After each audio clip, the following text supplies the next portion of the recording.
Olá, gente, boa noite. Espero que todos tenham tido um bom final de semana, um bom sábado, um bom domingo que passou aí, né? E agora a gente inicia mais uma semana, graças a Deus. E para começar a semana, nesse processo que a gente está de conversar com vários candidatos, nós vamos conversar hoje com o Guilherme da Cunha. O Guilherme da Cunha, que é um deputado do Novo, e está aqui conosco. Vem para cá, Guilherme. Boa noite, Geraldo. Muito bom estar aqui contigo.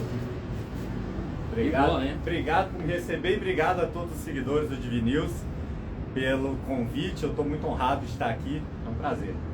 Obrigado você ter dispensado a sua agenda lá, uma agenda cheia, né? Uma agenda de um parlamentar com mandato.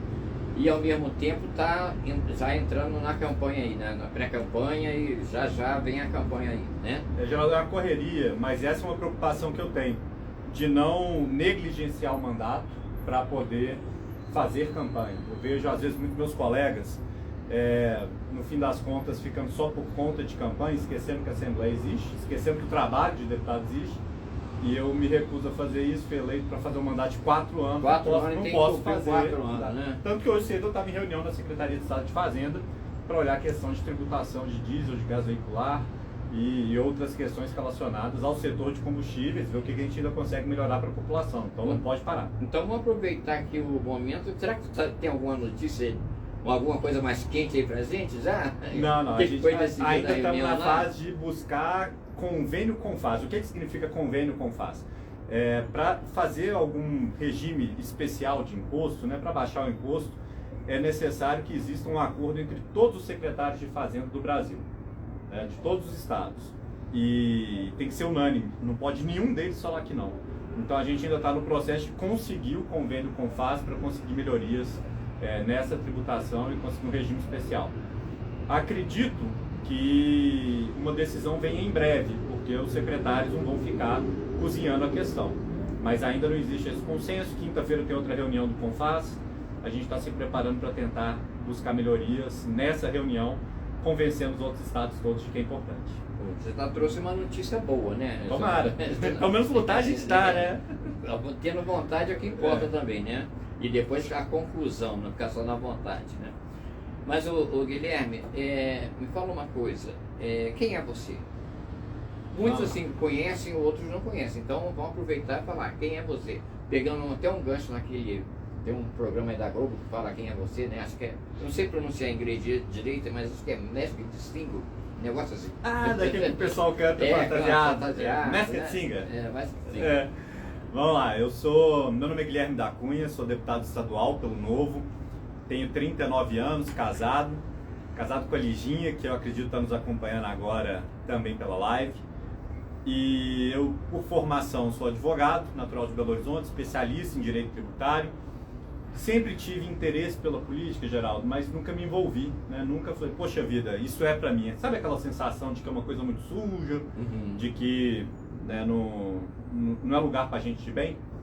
E esse afastamento, essa coisa de não querer participar da política por achar que não era lugar de gente bem, cobrou um preço. Eu tinha um projeto social junto com outros 3 colegas advogados, fazia advocacia gratuita para a população carente em BH, e durante 5 anos a gente passava sempre resolvendo os mesmos problemas, os mesmos pepinos, as coisas sempre se repetindo, aquela sensação de estar enxugando gelo, sabe? E percebia que o problema não era exatamente que o projeto não estava indo para frente. O problema é que as regras eram muito ruins, nossas leis são muito ruins. E a gente precisava, de alguma maneira, parar de enxugar gelo e mudar as coisas. E essa sensação de enxugar gelo, ela bateu no teto, no limite para mim. Falei, pô, agora chega. Quando, sem ser na advocacia voluntária, de ONG, mas na minha atividade profissional como advogado, eu estava trabalhando para uma startup que cresceu a beça depois. Você deve conhecer a Buser. Conheço. Então, Quem conhece? Exato. Eu advogava para eles quando eles eram uma empresa que não dá nem para falar que era de garagem, porque nem garagem os caras tinham. Eram 2 empreendedores com uma ideia fantástica na cabeça, com pouquíssimo dinheiro para tirar do papel, e que resolveram testar a ideia, né? E aí eu ajudei a estruturar qual seria o modelo de negócio, que ia ficar dentro da lei, ia ficar tudo redondinho. Primeira viagem da Buser, ia sair. Isso em 2017. Aí, primeira viagem vai sair, fizemos a documentação toda certinha, obtivemos as autorizações todas, tudo perfeito, redondinho. O pessoal entrou no ônibus, o ônibus andou 100 metros, foi parado pela fiscalização do DR. E tinha tanta gente do DR, mas tanta gente, que passava a impressão do caramba, tem um foragido da justiça dentro desse ônibus, não é possível tanta gente para parar um ônibus assim. E aí pararam o ônibus, era uma geral nele, olharam item por item, tudo bem, tá certo, tem que olhar mesmo. Pneu careca, cinto funcionando, farol, papelado, olharam tudo certinho. A gente teve essa preocupação de fazer tudo certinho. Aí começaram a entrevistar os passageiros. Ah, você conhece o fulano de onde? Você tá indo para onde para fazer o quê? Aí eu falei assim, agora aqui tá começando a sair, né, do script. É, totalmente fora do contexto. E aí, depois que viram que estava tudo certinho, entrevistaram todo mundo, viram que não tinha problema, falaram, mas essa viagem não vai poder seguir. Eu trombando de frente com os fiscais ali, né, não sou de me intimidar, mas por quê? Ele falou, tá tudo certo, mas não vai poder seguir. Eu falei, mas se tá tudo certo, a gente vai seguir, né, você não tem a prerrogativa legal de parar uma viagem que tá toda certa. Eu falei, não, recebi ordem de cima que é para parar esse ônibus. Aí quando bateu essa coisa, eu recebi ordem de cima, aí eu falei, alto lá, não adianta só a gente, no fim das contas, tentar fazer a nossa parte, a gente tentar mudar o mundo, que está perto da gente, que está ao nosso alcance, se quem tem a caneta na mão é a galera que está jogando contra. Pô, oferecendo viagem pela metade do preço para a população, tudo dentro da lei, tudo certinho, e veio uma ordem de cima, uma canetada de um poderoso, falando que não pode. Eu falei, não, chega. A gente tem que virar o poderoso. A gente quer melhorar a vida da população, tem que virar o poderoso. Tem que ser protagonista, né? Resolvi virar o político, né? Eu vou ser o cara com a caneta mole, que ideia maluca, né? E aí, fui para minha campanha em 2018, rescindi, rompi o contrato com a Luzi para poder fazer campanha. Aí você imagina o tanto que eu, no fim das contas, deixei de crescer financeiramente nessa história, porque os caras exploraram, ficaram gigantes. Eu não sou mais advogado deles, não ganhei um centavo disso. Mas uma sensação boa, de brilho no olho, de que agora a gente pode fazer mais diferença, dá para melhorar mais coisa. E fui para a campanha na cara e na coragem. Continuei advogando durante a campanha. Eu visitei 8 cidades, um total de 853. Né? Fiz uma campanha majoritariamente pela internet, baixíssimo orçamento. Teve colega meu gastando mais de 2 milhões, eu gastei 70 mil. Né? E aí a internet possibilitou isso e possibilita, né? Demais. Até um determinado momento também, né? Demais, não tem dúvida disso. É só olhar o fenômeno aqui da cidade, né, que é o Cleitinho. Tudo bem que ele já era vereador, já tinha uma plataforma que ele podia já começar a trabalhar a partir dela, mas ele virou um fenômeno por conta da internet, né? E um talento de comunicação como poucos. Em tempos passados isso não seria possível, né? Não seria. Mas aí fui votado em 523 municípios, consegui a cadeira, consegui a oportunidade de ser deputado. Aí eu vi que a gente tem muito menos poder do que pensa antes, mas pelo menos com boa vontade dá para tentar trabalhar junto ao governo do estado, né, junto aos colegas deputados, para tentar fazer a diferença. E eu tenho muito gosto de ver o trajeto que a gente teve desde então. Falando em poder fazer diferente, você deu um gancho aí, que eu ia te perguntar por que agora candidato a deputado federal? Então, nesses últimos 4 anos, né, na Assembleia, com o governo de Minas com o Romeu Zema, que é do meu partido, com muito orgulho, eu acho que a gente fez muita coisa. Eu acho que a gente colocou Minas em cima do trilho, que nem ele gosta de falar, né? Ele é o rei da metáfora. E, poxa, não é nada, a gente aprovou uma reforma administrativa que enxugou a máquina e o carrapato não está maior que a vaca, não. Agora, ainda tem um carrapato lá, mas... fala demais. Ainda tem... O mineirinho fala muito disso. Cara, ele é genial. Ainda tem o carrapato lá, mas ele não está maior que a vaca. Então a gente fez uma reforma administrativa que enxugou 40 mil cargos na estrutura do Estado. Você percebeu algum problema no serviço público com esses 40 mil cargos? Eu te falo o seguinte, Minas teve o melhor desempenho da sua história no ensino médio, na educação, né, que é a saída da educação estadual, do ensino médio, o melhor desempenho da história. Aumentou em 550 leitos do SUS de UTI na saúde, teve o melhor desempenho de centro-sul do Brasil na pandemia, se tornou o estado mais seguro do país e voltou a pagar as contas em dia, com 40 mil pessoas a menos. Então, assim, a gente vê que ali era o carrapato mesmo. E eu fui relator da reforma administrativa na comissão que eu faço parte, então eu tive uma participação boa nisso, tenho muito orgulho. A gente fez a reforma da Previdência, que era necessária também, porque o déficit da Previdência era uma coisa tão gigantesca que ele era maior do que o orçamento. Só o déficit da Previdência, só o rombo. ele era maior que o orçamento da segurança e da educação somados. Você pega tudo que gasta com segurança, tudo que gasta com educação, dava menos do que o rombo da Previdência. Era bizarro. E aí, conseguimos reduzir esse déficit. Eu fui, na época, vice-líder de governo, então trabalhando muito pela articulação, correndo atrás dos votos. Foi até curioso, no dia da votação, a gente precisava de 48 votos para aprovar, né, que era a emenda constitucional. E aí eu fui, no dia da votação, postei no Stories do Instagram, né? Será votada hoje a reforma da Previdência, prevejo a aprovação com 52 votos. E eu postei no Story porque se eu errasse eu não passava vergonha mais do que 24 horas, né? Apesar do print ser eterno. Story tem essa vantagem. A gente passa vergonha menos tempo se erra. Mas, cara, cravamos. 52 votos a favor, eu sabia voto por voto ali, porque a gente articulou muito para isso acontecer. E isso ajudou o Estado a ter um respiro de caixa e conseguir pagando as dívidas que o governo anterior tinha deixado. E aí, a sensação que eu tenho é que a gente conquistou muito em Minas. A gente fez muita coisa. E para o próximo mandato, que ainda tem mais coisa para fazer, eu acho que o Zema vai fazer uma baita base na Assembleia. Eu acho que ele vai ser reeleito. Ele vai fazer uma baita base na Assembleia. Então eu fico um pouquinho com a sensação de que, para eu continuar com o mesmo brilho no olho, e o brilho no olho é a vontade de fazer a diferença, de fazer aquilo que outras pessoas não estão dispostas a fazer, eu não preciso mais ficar na Assembleia, eu tenho que ir para Brasília, porque lá é que está o maior desafio, lá estão as coisas que a gente tem que consertar mais. Combate a privilégio, reforma tributária, reforma administrativa, combate à impunidade e à corrupção, a gente secar esse desperdício de dinheiro público, combater o populismo. Tudo isso está pegando fogo em Brasília com um centrão que, pelo amor de Deus, sabe, pelo amor de Deus pro centrão. Nem me fale de centrão, hein? E aí a ideia é assim, eu preciso ir para Brasília para tentar fazer a diferença e manter esse brilho no olho, porque a política é para tentar fazer a diferença. E o desafio é muito maior, né? Pensar assim, eu entrei na rabeira na Assembleia, entrei por isso aqui. 101 votos de diferença para o primeiro suplente. Falar nisso, quando você falar aí do Zema, eu preciso confessar uma coisa para você. Ah, lá vem! Você sabe quando o Zema foi um dos poucos na eleição passada, foi um dos poucos que aqui vieram candidatos, né? Ele esteve numa entidade aqui, uma entidade patronal, e aí eu fui lá, eu entrevistei o Zema como candidato, sabe? Aí eu olhei assim pro Zema e falei, esse cara não vai ser eleito não. E depois de uma outra vez me convidaram para que eu fosse entrevistar num outro lugar, né? Um outro local que ele vinha tomar ou jantar, não sei o que era, não me lembro direito.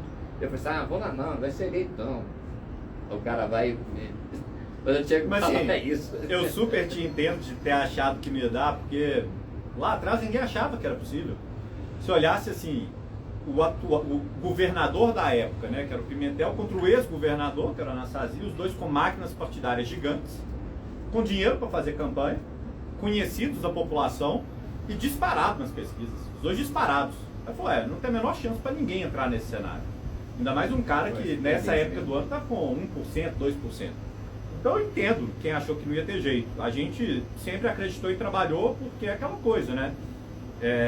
Se você não acredita no seu projeto, é melhor aderir ao projeto de outra pessoa e tentar aprimorar o projeto de outra pessoa. Com certeza. Então, se você insiste no seu projeto é porque você acredita nele. E a gente acreditou, insistiu, deu certo, eu acho que fez um bem danado para Minas, hein? Você tá falando.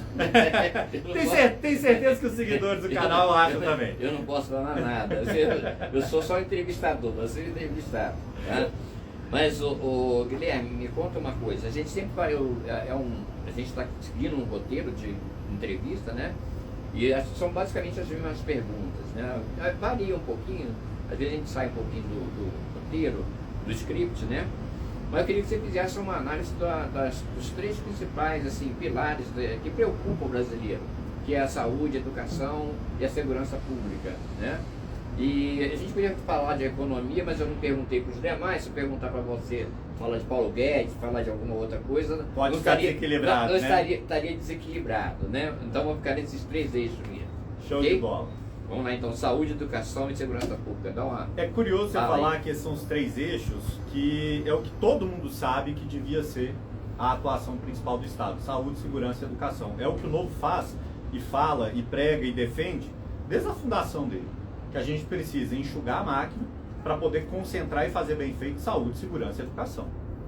Mas infelizmente o que a gente observa olhando para os governos é que a máquina é muito maior do que isso. Ela é muito mais inchada, ela consome muito mais recursos e tira dinheiro do que realmente importa para a população.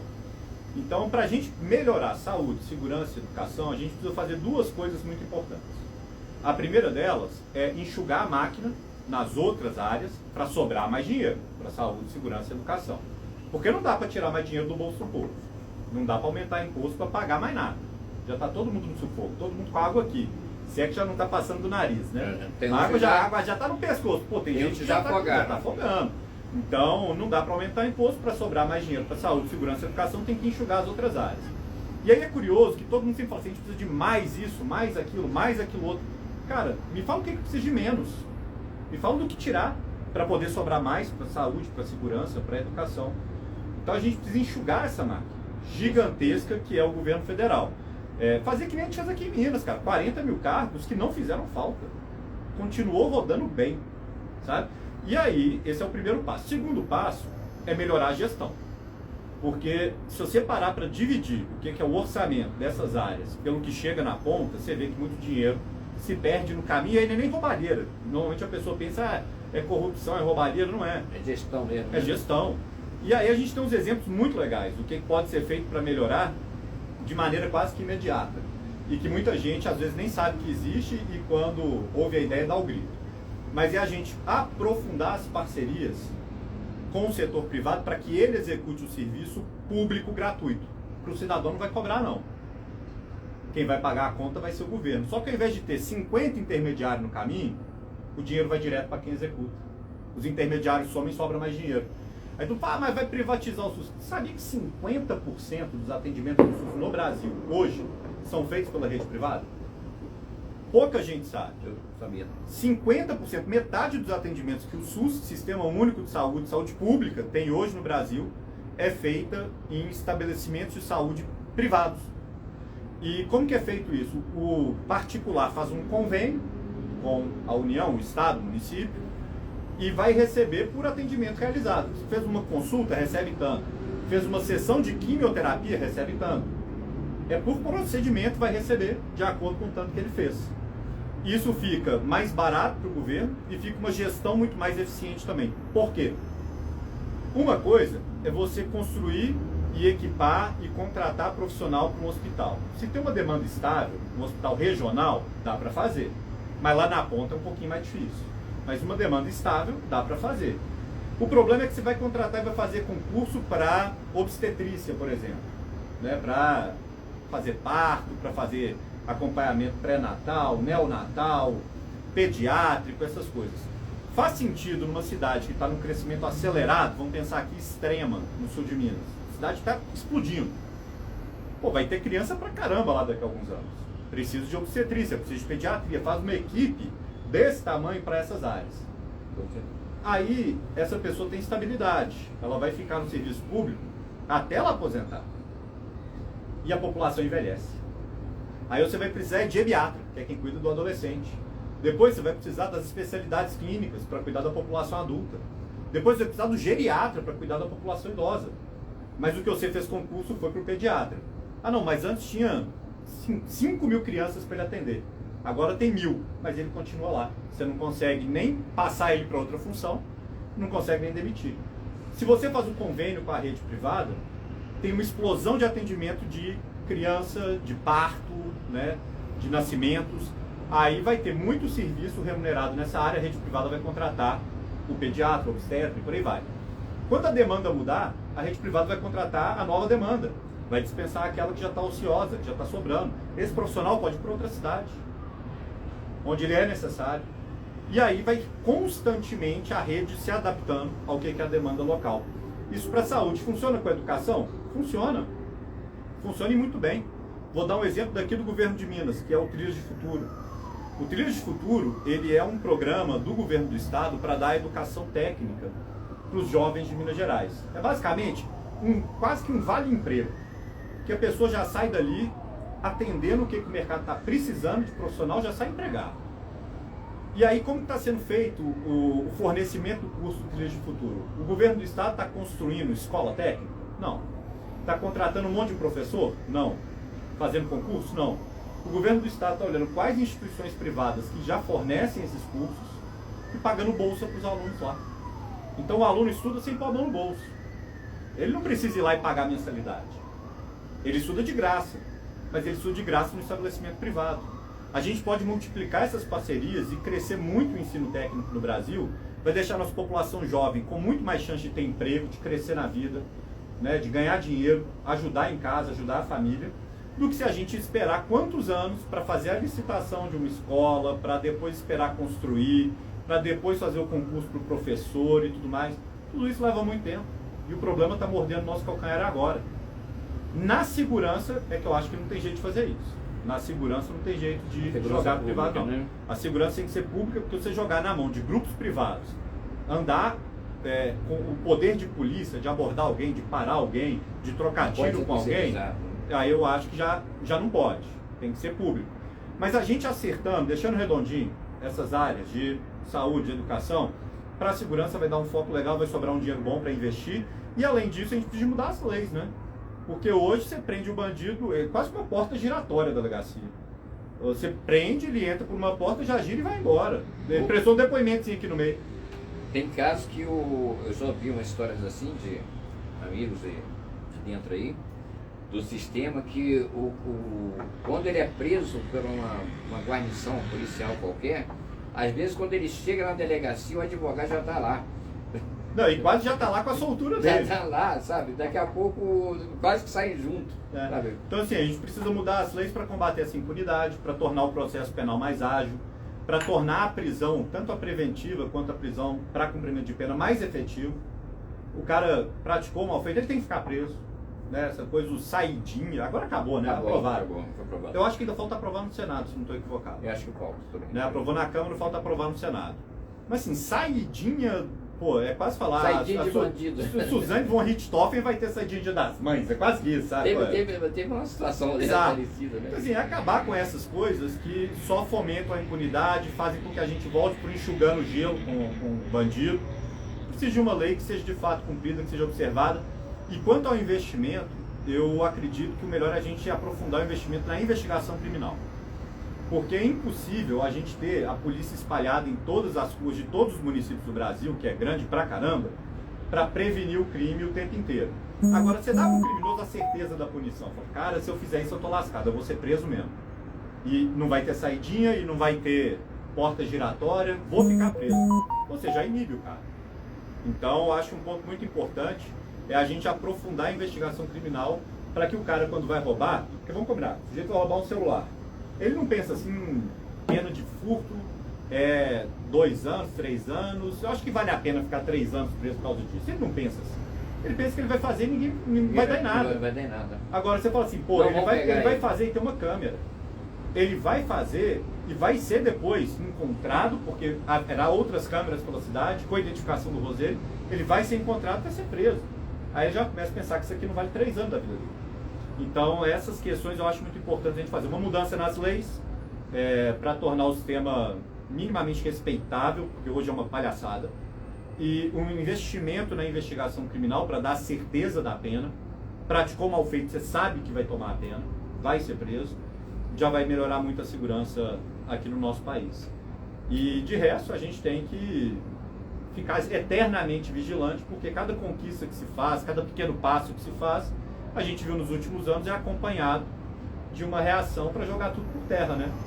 Jogaram a Lava Jato no lixo, agora estão mudando lei de improbidade administrativa para dar uma alívio. Isso já já, vamos entrar nisso já já, tá? E é agora. Ah. Ô Guilherme, deixa eu te falar, o deputado. Não, Guilherme, eu prefiro. Ô Guilherme, diz uma coisa. Seguindo o roteiro aí, seguindo o nosso histórico aí, ia falar uma palavra em inglês, mas depois o pessoal vai falar, ela falando difícil, né? Seguindo o nosso roteiro aí, qual que é a sua avaliação que a gente precisa dar uma avaliada? Eu sempre tenho perguntado para os que vêm aqui, para os candidatos, que normalmente a maior parte é daqui da região, da cidade, para fazer uma análise do município, uma análise do estado, uma análise do âmbito federal, né? Mas o seu nicho. Mas dá para avaliar também, só a gente avalia tudo. Então tá, então vai. Fala aí do Divinópolis então, vamos ver. Divinópolis eu acho que está surpreendendo e surpreendendo para o bem. Eu confesso que eu tinha expectativas piores em relação à gestão. Cometendo sincericídio aqui, né? Uhum. Eu acreditava que haveria uma dificuldade de gestão por parte do Gleidson, porque, queira ou não, o histórico que ele veio de atuação política, do Cleitinho, da família, era um histórico muito de jogar pedra, mas na hora assim, mas já teve a experiência de gestão? Já teve uma experiência com tanto funcionário assim, com tanto problema para cuidar? Eu imaginei que ia ter muita dificuldade. E estou agradavelmente surpreso porque eu acho que o município está indo bem, está funcionando bem. Coisas que me preocupam um pouco. Todos os municípios de Minas Gerais estão nadando em dinheiro, essa é a verdade. Estão com dinheiro que há muito tempo não tinham, talvez nunca tiveram. São todos? Todos. Por quê? Isso. Por quê? Durante a gestão Pimentel, ele ficou 2 anos sem fazer o repasse para os municípios do ICMS, do IPVA e do Fundeb. Então Pimentel confiscou o dinheiro dos municípios. Bandidaço. Bandidaço. Para mim tem que dar prisão para a pessoa. Minha opinião. Tem que ser preso. Mas confiscou o dinheiro dos municípios. Então os prefeitos anteriores, que foram prefeitos durante a gestão Pimentel, não tinham dinheiro mal para pagar a folha de pagamento. Folha dos servidores. Né? Fazer investimento, fazer obra, esquece, tapa buraco, era só de vez em quando. Os caras estavam na pindaíba. Aí veio o Zema e fez um acordo com os municípios para pagar. Então, aí posso abrir um parênteses na sua fala? Então, aí os prefeitos anteriores também, eles foram penalizados com totalmente, isso. Totalmente. O que ajuda muito os atuais, né? Porque eles comparam um com o outro e falam, pô, o prefeito atual já fez isso, o prefeito anterior não fez nada. É claro, o prefeito anterior não tinha grana, cara. E Divinópolis é 100% dependente de repasse. Divinópolis não paga nem a folha de servidores, só com a arrecadação municipal. É 100% dependente. 100% não, né? É muito dependente de repasses estaduais e federais. Que lhe é devido. Sim, que não é errado fazer isso não, porque o dinheiro é daqui. É daqui. É daqui. Isso não é errado. Mas o Pimentel segurou, o Pimentel estava errado, os prefeitos anteriores ficaram na pindaíba. O Zema veio e fez um acordo com os municípios para pagar a dívida deixada pelo Pimentel. Então o Zema voltou a fazer a transferência, o repasse do que era devido, e ainda foi pagando em parcelas aquilo que o Pimentel tinha dado calote. Então os prefeitos atuais estão recebendo dobrado o valor que eles têm a receber. O atrasado e o atual. Estão recebendo o certo mais o atrasado. Só com o certo já dava para ele fazer uma diferença grande em relação ao anterior. Já dava para colocar as contas em ordem. Recebendo o atrasado, ou seja, ganhando dobrado, aí dá para investir. Dá para fazer melhoria na cidade. Então todos os municípios estão muito bem. Eu te confesso que eu não tenho conhecimento de prefeito no momento que está mal avaliado, a não ser o que saiu de Belo Horizonte, porque no fim das contas fechou a cidade inteira quando a pandemia, e pior ainda, não assinou o acordo com o governo do estado para receber os atrasados por pirraça com o Zema. Pirraça.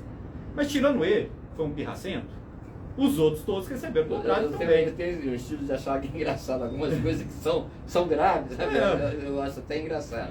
Então, assim, surreal. O contexto municipal acaba ficando bom, porque está com dinheiro. Mas, além disso, dá para destacar o trabalho do Luiz Ângelo, na Secretaria de Desenvolvimento Econômico, que está tornando a cidade atraente para investimento, está tornando a cidade mais competitiva, fazendo desburocratização, que é essencial, tirar o estado do cangote de quem quer produzir, quem quer trabalhar. Sou fã do Luiz Ângelo, cara. Falar assim só é suspeito, porque acompanha há mais tempo e eu falei, esse cara é muito fera. Tava doido para ver ele no governo do estado, essa que é a verdade. Vamos lá e falar em governo do estado. Governo do estado. Você já execrou o ex aqui, agora vamos falar do atual. Não, aí governo do estado, melhor gestão, melhor governador do Brasil. Não tem dúvida disso. O meu Zema pegou terra arrasada. Terra arrasada. Para ter uma ideia, o Pimentel tinha dado calote no 13º e ele ficou famoso, né? Todo mundo viu, ele não pagou o 13º. Mas além disso, ele não deixou nem dinheiro em conta para pagar o salário de dezembro. Zema assumiu, 1º de janeiro, ele não tinha como pagar o servidor do salário de dezembro. Não é nem o 13º, salário normal. Pimentel deixou mais de 35 bi em dívida com fornecedores do Estado. E essa dívida, assim, fornecedor de medicamento. Eu preciso aqui renovar o estoque de medicamento no posto de saúde. Aí o cara fala, não vendo para você não, Estado de Minas Gerais. Você já está me devendo. Então o Zema não tinha como renovar estoque de medicamento, abastecer viatura, não tinha dinheiro não. Estado estava colapsado. Onde que ele arrumou dinheiro para pagar essas dívidas? Você que estava lá dentro, você que foi líder do governo, vice-líder? Com fluxo de caixa. No fim das contas, ele empurrou para frente o que era possível empurrar de pagamento. E aí destaco a questão da dívida com a União Federal, no primeiro momento. No primeiro mês, em janeiro, ele não fez repasse para as prefeituras, porque em janeiro ele precisou pagar os fornecedores de medicamento, do combustível da viatura, pagar o salário do funcionalismo. Então, no primeiro mês, ele também transferiu para os prefeitos, não. Os ficaram tudo bravo com ele. Ah, foi primeiro, eu me lembro. E aí, olha que curioso, assim, com o Pimentel, o cara segurou 2 anos do repasse. E era tudo ok. O Zema segurou um mês, os caras foram precisar de administrativo e falar impeachment. É uma loucura.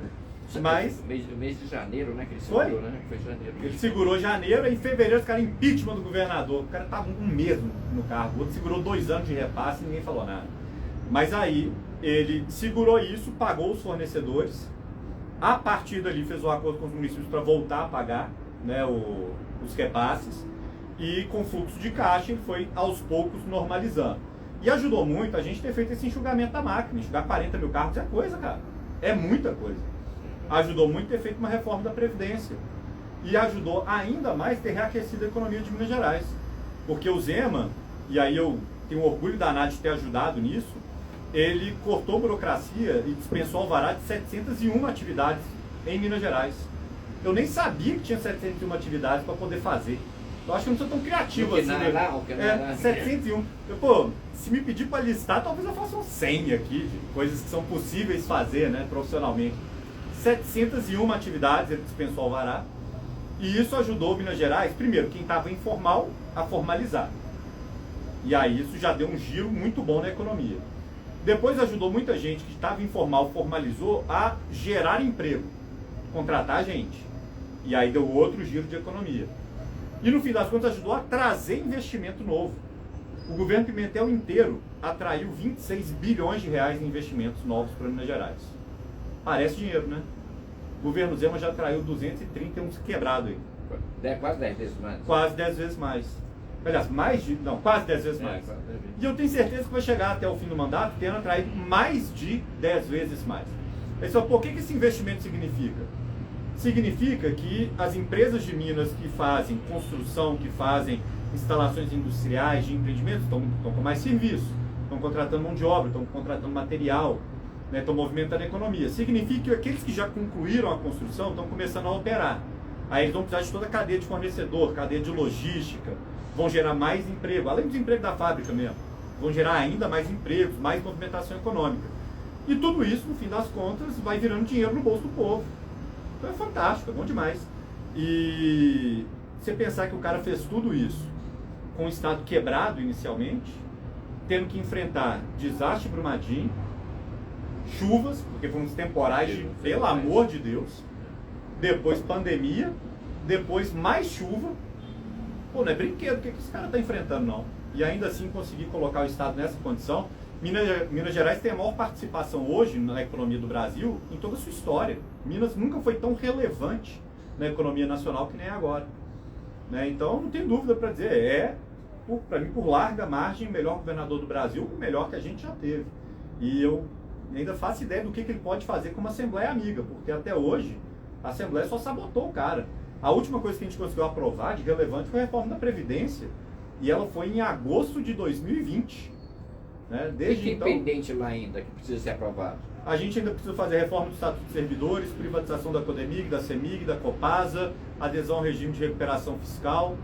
São questões muito estruturantes para o nosso Estado que ainda precisam ser feitas. Privatizar a Copasa e a CEMIG é uma delas? Certamente, certamente. E muita gente, só tomar um café. Tá gelado, não? Ah, se tiver, depois reabastece. Tá bom, mas tá gelado. Tava um pouquinho, mas tá bom. Eu vou tomar mais um tanto aqui, ó. Você vê que eu tomo muito café, né? Põe aqui um quentinho, então. Eu vou pôr. Mas a privatização que eu defendo muito, não é exatamente para colocar dinheiro no caixa. Vou te fazer uma pergunta, essa pergunta também para os seguidores aqui. Vocês lembram por quanto que foi vendido, foi privatizado o sistema Telebrás? Qual foi o lance do leilão? Ninguém lembra. Não foi certamente o principal ponto da privatização da Telebrás, o melhor benefício para a população, o dinheiro que entrou no caixa. O maior benefício é que hoje a gente tem isso aqui, ó. Tem mais linha de celular ativo no Brasil do que brasileiro. E eu lembro dessa época, um pouquinho mais antigo, eu lembro da época antes da privatização, para contratar uma linha telefônica, você tinha que entrar no chamado plano de expansão da Telebrás. Verdade. E esperar, às vezes, mais de um ano para que tivesse uma linha na sua casa, para que chegasse a linha na sua casa. Era caro para burro. Não, eu sou de um tempo que telefone não é telefone celular, não. Não, era aquele de fazer era assim, telefone ó. de linha. Eu sou de um tempo em que havia comércio dessas linhas. Aluguel. Tinha aluguel e você tinha que comprar. Era uma fortuna você comprar uma linha. Uma linha de telefônica, ela entrava no seu imposto de renda, né? Isso. E ali, porque ela tinha um valor ali, é verdade. É bizarro isso. É. E hoje todo mundo tem uma linha. Então, o que acontece é que a privatização proporcionou um monte de investimentos na área de comunicação que melhorou demais a vida do povo. Quantas pessoas hoje não trabalham com o WhatsApp pendurado o tempo inteiro? Fecha serviço e acompanha depois o cliente, faz publicidade, tudo por ali. Mas está tudo muito bom, está tudo muito bem, mas vamos à análise do âmbito federal. Não, deixa eu só falar de privatização. Então a privatização de CEMIG e Copasa não é para o Estado pôr dinheiro no cofre. Não é um dinheiro que vai mudar a vida da gente, não. Mas é porque o setor privado vai poder fazer investimento que hoje a gente não tem dinheiro para fazer. O setor privado vai poder investir mais de 30 bilhões em energia, em linhas de transmissão, em subestações, né, que vão permitir que empreendimentos de geração de energia, especialmente no Norte de Minas, região mais pobre do estado, eles possam ser conectados na rede e começarem a funcionar. Aí vai gerar emprego no Norte de Minas, vai gerar movimentação econômica, vai gerar renda para os caras. Verdade. Isso é bom. Vai permitir também que tenha mais energia nas regiões industriais do estado, nos empreendimentos agrícolas. Nas cidades, uma energia mais estável, que não fique dando pico, né? E isso vai permitir geração de emprego, vai permitir qualidade de vida. Então, é para gerar mais emprego, é para pôr mais dinheiro no bolso do povo, que a privatização da CEMIG é boa. Não é para pôr dinheiro no bolso do Estado, né, do governo. É do povo, gerando emprego, gerando movimentação econômica. E da Copasa, é mais dramático ainda. É para poder fazer investimento para universalizar saneamento. E aí você vai ter um reflexo em diminuição da mortalidade infantil, em melhora das condições de saúde. Então vai ser menos gente passando mal, adoecendo, aumento da expectativa de vida, diminuição do absenteísmo do trabalho, então as pessoas vão ficar mais produtivas, vão ganhar mais dinheiro também. É para isso que a gente precisa privatizar. Não é uma tara de preciso privatizar, ideológica, e nem uma questão de pôr dinheiro no bolso do governo. É para colocar dinheiro no bolso do povo e saúde para a população. Então essas coisas ainda precisam ser feitas aqui e não foram porque a Assembleia está de sabotagem com o governador. Basicamente é isso.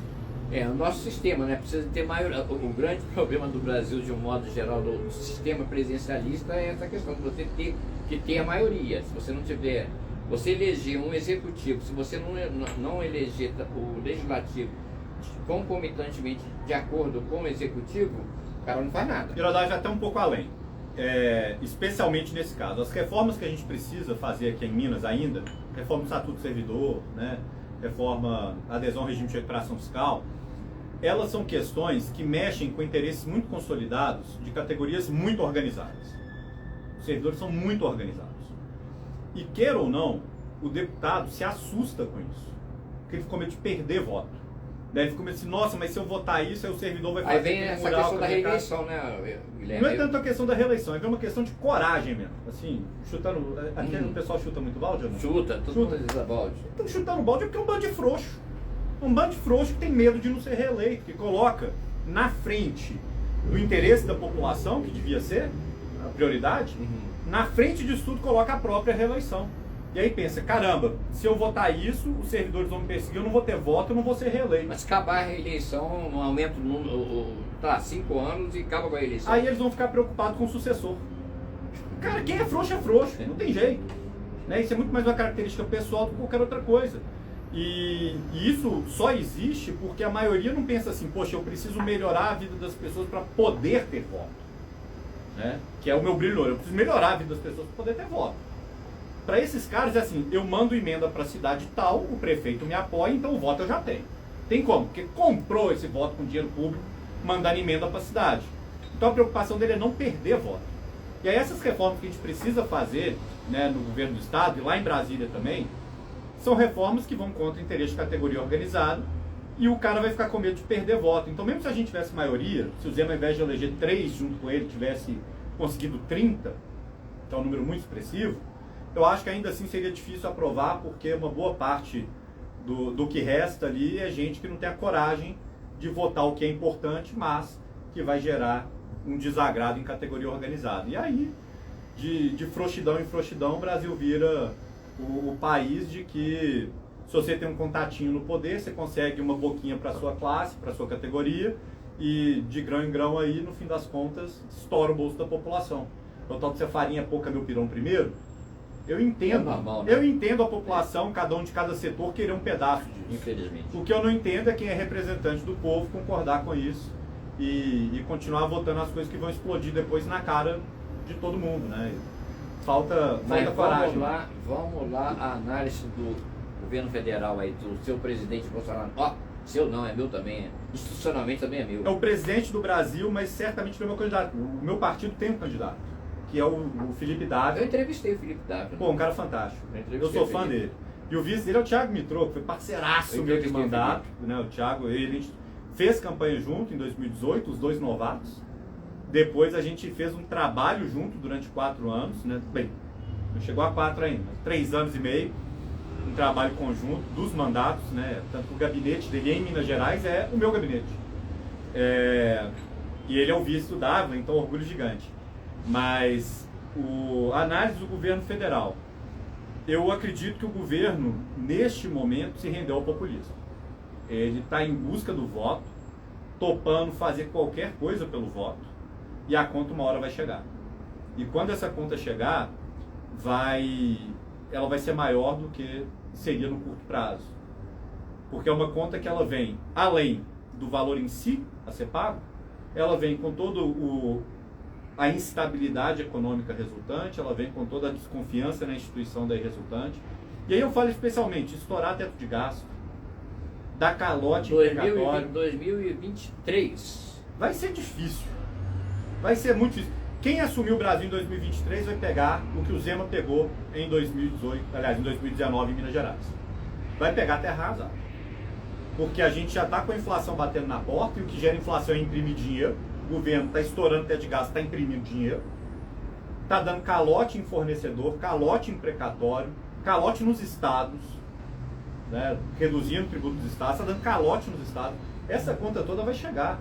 A dos combustíveis, por exemplo, 4 estados entraram na justiça, os 4 ganharam. Minas não entrou. Mas os 4 que ganharam vão jogar uma conta de 8 bi para o resto do Brasil pagar, só até o final do ano.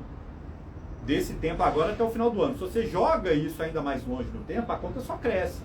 E quando a gente fala, joga uma conta para o Brasil pagar, entenda, Minas Gerais paga essa conta. Minas Gerais, assim, todos os estados mandam dinheiro para Brasília. E aí Brasília manda um bocado de volta para cada estado. E não é bonzinho de Brasília, não. É dinheiro nosso mesmo. É dinheiro do povo. E aí, para ter uma ideia, de cada R$100 que a gente manda para Brasília, não chega a voltar 50. O resto, ou fica em Brasília ou vai para os outros estados. Porque Bahia, Maranhão, Acre, Rondônia, eles recebem mais do que eles mandam. Então, uma conta de 8 bi para pagar lá em Brasília, ou para pegar a PEC Kamikaze, tentaram pôr o rótulo aí de PEC dos benefícios, a PEC Kamikaze, ela já gerou uma conta de 42 bi. Essa conta de 42 bi, a gente vai pagar uma parte grande dela, o mineiro, no seu bolso. Porque a gente que vai bancar Brasília. Quem está no Maranhão, na Bahia, em Sergipe, Rondônia, eles vão pagar uma quantidade menor. Né? Eles vão pagar menos, porque no fim das contas eles recebem mais dinheiro de Brasília do que eles mandam. Mas a gente, São Paulo, tadinho de São Paulo não recebe nem 10 de volta de cada 100 que manda.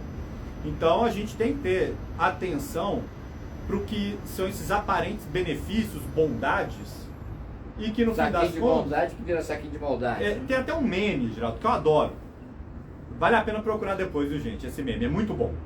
O meme é um casal, né, que está vendo um político, o político está jogando dinheiro, assim, tipo, está distribuindo dinheiro. Que é o que a PEC dos benefícios, que a gente chama de PEC Kamikaze, fez, né? Tá lá o político distribuindo dinheiro. Aí o marido fala assim, olha que beleza, um político distribuindo dinheiro. E a esposa fala, seu tonto, a carteira é sua. Tirando o dinheiro da sua Exato, carteira, né? Ou seja, a carteira que ele está jogando dinheiro ali é sua. E é isso que a gente vive hoje. Então, eu acho que o governo federal ele teve bons avanços e boas medidas. Destaco especialmente o avanço em cima da a lei da liberdade econômica. Mas ele teve retrocessos que vão ser muito custosos para o Brasil, além de um desempenho, a meu ver, sofrível durante a pandemia na aquisição de vacinas que a gente poderia ter conseguido antes. Então, a avaliação que faço é que o legado pode ser muito amargo para quem quer que venha a suceder e a gente vai precisar, de alguma maneira, fazer reformas em Brasília para poder dar conta dessa conta. E é por isso que eu quero ir para Brasília, porque as reformas vão exigir coragem, vão exigir medidas que às vezes vão ser vistas como impopulares, mas são necessárias, e eu olho para lá e eu não vejo uma turma com coragem de fazer isso, porque está todo mundo preocupado só com a própria reeleição, morrendo de medo de perder voto. Então, eu acho que tem gente com coragem lá para falar assim, é o certo, vamos fazer. Pô, eu fiz um discurso na Assembleia, na época do reajuste dos servidores, não sei se você acompanhou. Acompanhei aquela movimentação toda lá. Ficou um pouco famoso, que foi o dia que eu levei uma árvore de dinheiro para o plenário. A árvore de dinheiro ficou famosa. Mas, qual que era a ideia? O governador deu um reajuste de 10% para todos os servidores, que era o que cabia no cofre. Aí a Assembleia falou assim, não, o quê? O governador não vai ficar bem na fita não, porque a Assembleia está de sabotagem, a gente tem que lembrar. Então a Assembleia propôs que para o professor era 43%, saindo de uma pandemia, 43%. Para o médico, 24%, policial, 24%. A quanto que isso vai custar a Assembleia? Nós não fizemos a conta não. Pô, tá de brincadeira, né? Só pode ser brincadeira, só pode ser acreditar que dinheiro nasce em árvore. Aí, mas por isso ele levou aí eu pensei, pô, mas os colegas não vão apoiar uma irresponsabilidade dessa. Eu lembro engano, todo mundo apoiando. Então assim, galeria lotada, né? Falando, servidor eu te valorizo, servidor conta comigo. Por isso não pode ver galeria lotada, né? Fica todo mundo alguns, sempre não pro aplauso. Todos não, né? Mas alguns é só ver a galeria lotada, ver o plenário cheio. Doido por um aplauso. E aí, no fim das contas, eu falei, gente, eu fiz a conta que isso vai custar 9 bilhões por ano para Minas Gerais. 9 bi.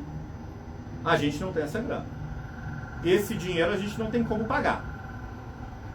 E fazer uma coisa dessa, concentrando o benefício em tão poucas pessoas, os servidores eles não chegam a dar aí 5% da população de Minas.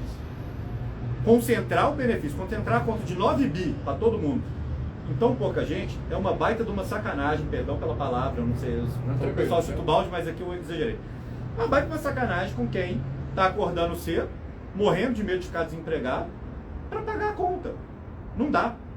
Então eu fui bater de frente com essa proposta de explodir os reajustes, dar extra, né, para categorias.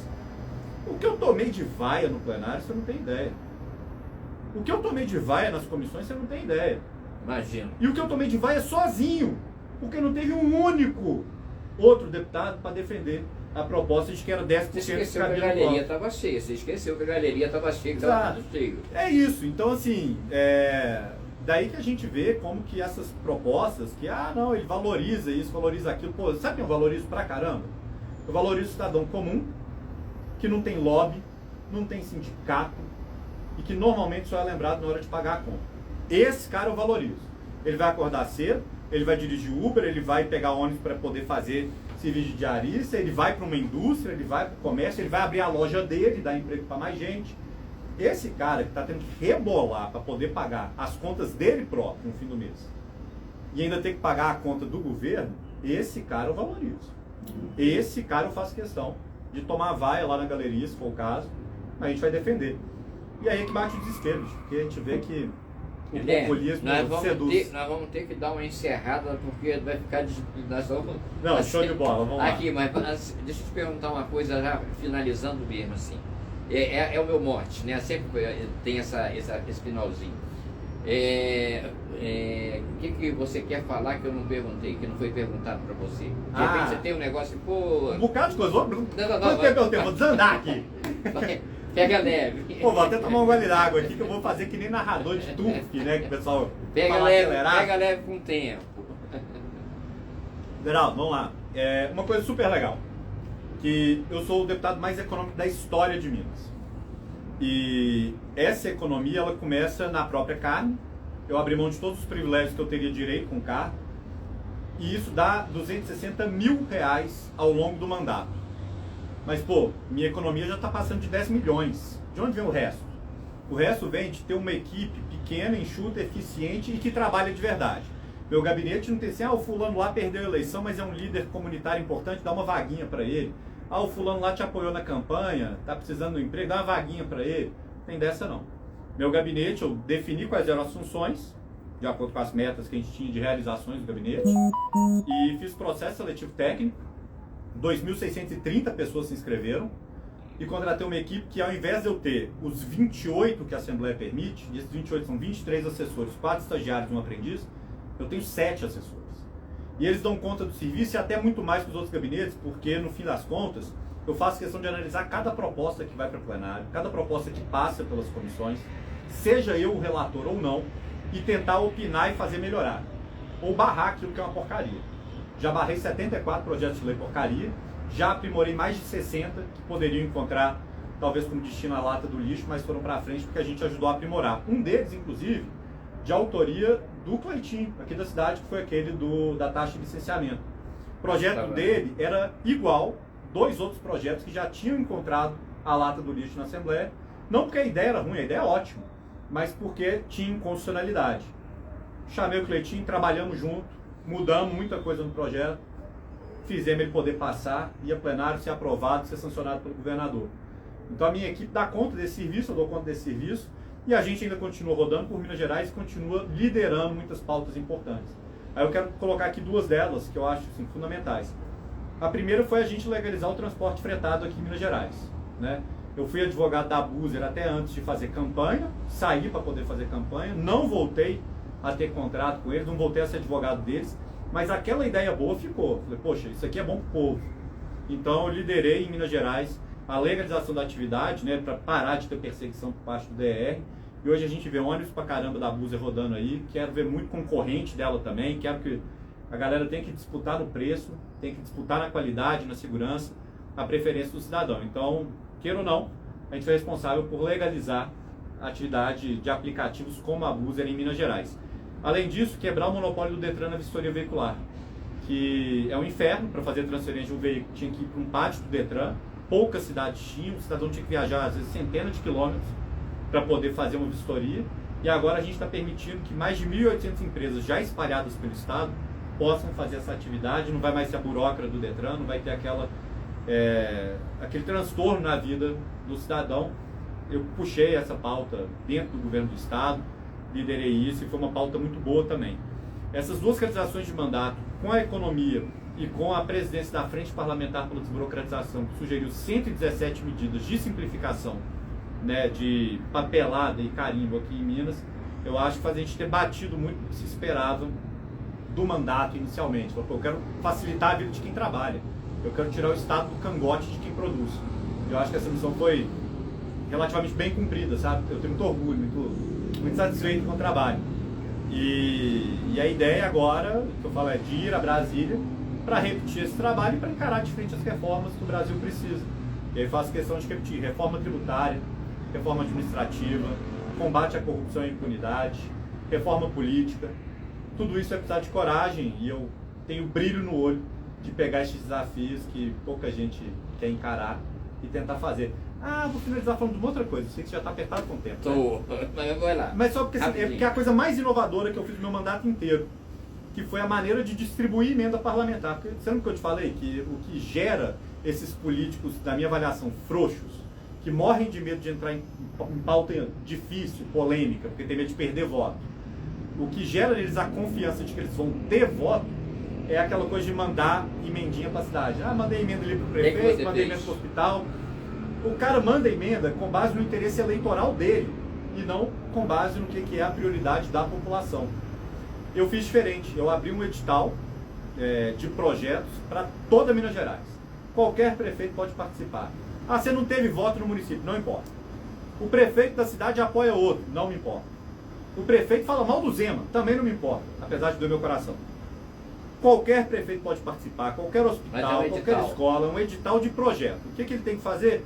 Falar que problema que ele quer resolver na área de saúde, segurança, educação e saneamento, quanto vai custar, qual que é a técnica, quantas pessoas vão ter a vida melhorada com isso. Esses projetos, eles são depois submetidos, não para mim ou para o Thiago Mitrô, eles são submetidos por um comitê de especialistas de cada uma dessas 4 áreas que vão avaliar onde que precisa mais, qual projeto de fato está bem feito e vai conseguir resolver o problema, qual que é o melhor custo-benefício. Eles fazem um ranking para a gente manda o dinheiro conforme o ranking. Não pedimos nada em troca para o vencedor. Ah não, eu quero o seu apoio, eu quero que você lembre de mim quando chegar outubro, esquece. A única coisa que a gente pede para o cara é: eu exijo que você tenha prestação de contas e transparência na gestão. Só isso. O resto, você apoia quem você quiser, você apoia quem você achar que deve. Então a gente fez uma distribuição sem politicagem. A gente fez a distribuição do recurso público olhando onde que precisa mais e não onde que você quer ter voto. E isso muito colega meu fala: é loucura, desse jeito você vai perder a eleição. Eu falei: cara, mas eu tô aqui para fazer o certo, não é para continuar aqui não. Sabe, meu objetivo de vida não é ser reeleito, meu objetivo é fazer o certo. Se o certo me ajudar a ser eleito, legal. Se não, paciência. Aí eu lembro do meu pai que me falava, seu Ricardo, sempre me falou: Gui, não estuda para passar na prova, estuda para aprender. Passar na prova é consequência. Né? E aí no mandato eu tento fazer a mesma coisa. Não faz isso para ter voto, faz isso porque é o certo. O voto é consequência. E se não vier, eu vou poder voltar para casa tranquilo falando que minha parte eu fiz. Ok. Vamos encerrar, que os internautas não gostam de negócio muito longo, não. Pô, foi mal, desculpa aí. Tentei falar rápido aqui, né? Foi um prazer, cara. Prazer abraço, foi meu. tá? Obrigadão, obrigado por me receber. Obrigado a todo mundo que acompanhou a gente. Obrigado até o também, final. Não tô esquecendo, hein? Um abraço para você. Muito obrigado. Até o final, mesmo com a gente se estendendo um pouquinho no tempo. Eu tenho muita alegria de estar aqui, estou honrado com o convite. Obrigado. Um abraço.